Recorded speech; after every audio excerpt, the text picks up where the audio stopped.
गुरु गोविंद सिंह जी से पूछा गया, ईश्वर की खोज कहाँ करना चाहिए, सच्चे गुरु की खोज कहाँ करना चाहिए?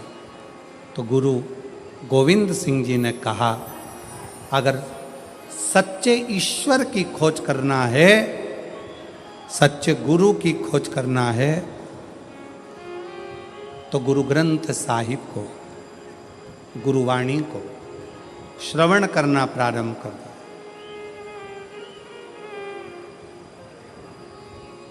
गुरुवाणी को, गुरु ग्रंथ साहिब को श्रवण करना प्रारंभ कर दो। उसमें सच्चा गुरु भी मिलेगा, सच्चा ईश्वर भी मिलेगा। उसी तरह गुरु गोविंद सिंह जी ने जैसे कहा कि अपने शास्त्रों का अध्ययन करोगे, पढ़ोगे, वेदों को, शास्त्रों को, पुराणों का जब अध्ययन करोगे तो वो ईश्वर भी मिलेगा और कोई सच्चा गुरु भी मिलेगा। ईश्वर भी मिलेगा, सच्चा गुरु।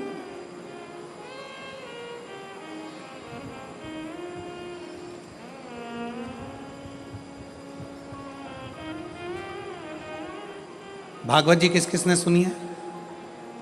हाथ उठाओ जल्दी से। जिन्होंने श्रीमद् भागवत सुनी है वो लोग हाथ उठाएं। सबने सुनी है? रख लो।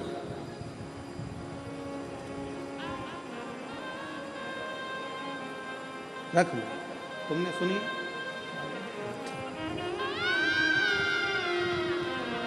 सब सुने।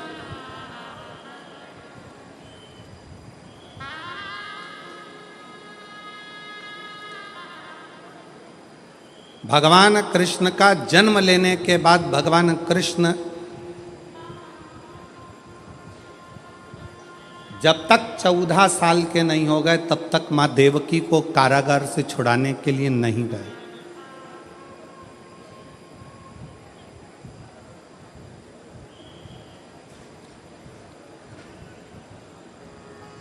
गए नहीं। कितने वर्ष के हो गए थे भगवान कृष्ण? जम के बोलो जरा। 14 वर्ष।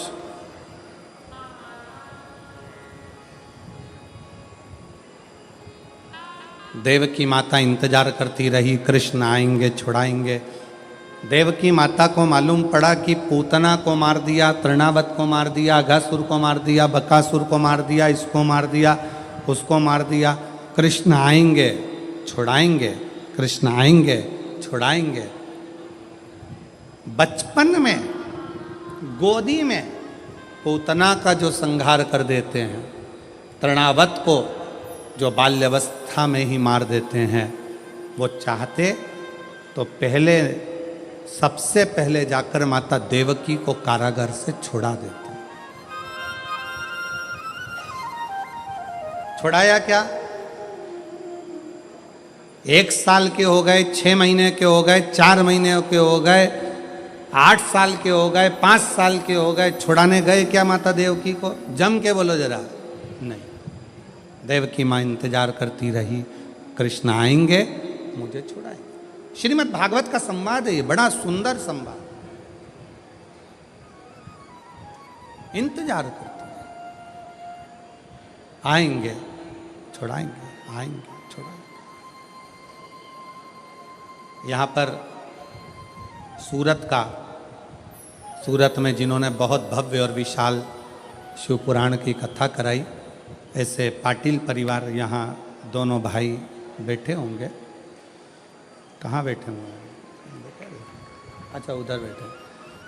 जब ये दोनों भाई ने एक बात हमसे, हम जब इनके निज निवास पर ठहरे हुए थे तो इन्होंने पूछा था कि गुरुजी, ऐसा क्या योग संजोग बना कि ये शिव महापुराण की कथा हमारे सूरत में, सिरपुर में चल रही थी और यहाँ आकर पक्की हो गई और सूरत में कथा हो गई। तो हमने इन पाटिल परिवार से एक ही बात कही कि इसको कराने वाले आप और हम नहीं हैं, ये पूर्व से उस परमात्मा के खाते में लिखा हुआ था। तारीख भी वही लिखता है और देता भी वही। मैं धन्यवाद दूंगा।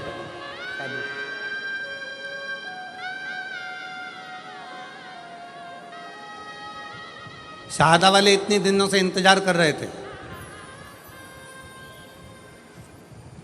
विधायक श्री राजेश दादा पांडवी जी को यहाँ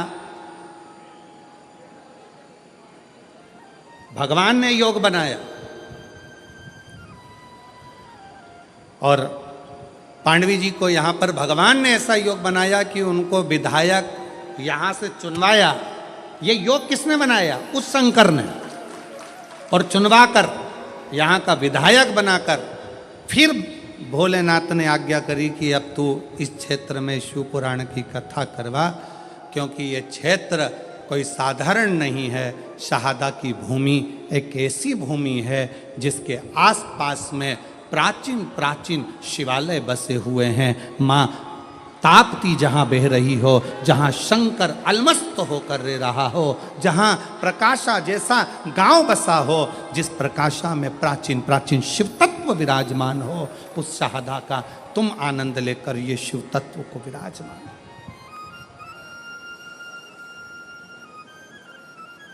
जहाँ का देवी मंदिर हो, गणेश मंदिर हो, प्राचीनता की एक शाखा है।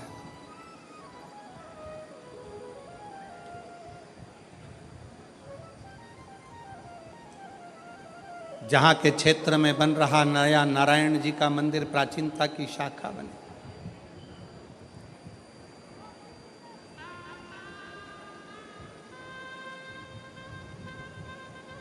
कई लोग कहते हैं गुरुजी आप आना, हम आप लोगों से क्या कहें कि बाकी के दिनों में अगर कथा होती है तो पीछे के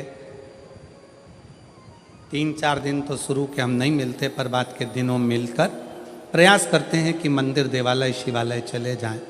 पर नवरात्रि में कथा है तो अनुष्ठान भी बहुत रहते हैं, जप करना रहता है, पाठ करना रहता है, पूजन का क्रम रहता है। इस कारणवश ज़्यादा मिलना भी नहीं होता। और जहाँ रहते हैं, अभी तो हम अग्रवाल जी के यहाँ रुके हैं, और मैं साधुवाद अग्रवाल जी को भी दूंगा, जो बहुत उनके परिवार का एक भी बच्चा, हम जिस कक्ष में रुके हैं उस कक्ष के बाहर भी अग्रवाल जी का कोई परिवार का व्यक्ति ऊपर आकर खड़ा तक नहीं हुआ, क्योंकि उनको आशीष जी ने, ललित जी ने कह दिया था कि नवरात्रि चल रहे हैं तो गुरु जी के जाप ज़्यादा रहते हैं, अनुष्ठान ज़्यादा रहते हैं। तो मैं अग्रवाल जी को भी इसके लिए धन्यवाद दूंगा कि आपने हमें पूर्ण अनुष्ठान करने का मौका दिया और भजन करने का मौका दिया। उसके लिए साथ, उसके लिए साथ।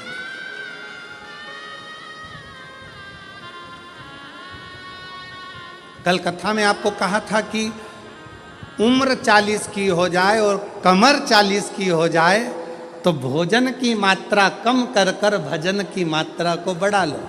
हमारी भी 40 हो चुकी है।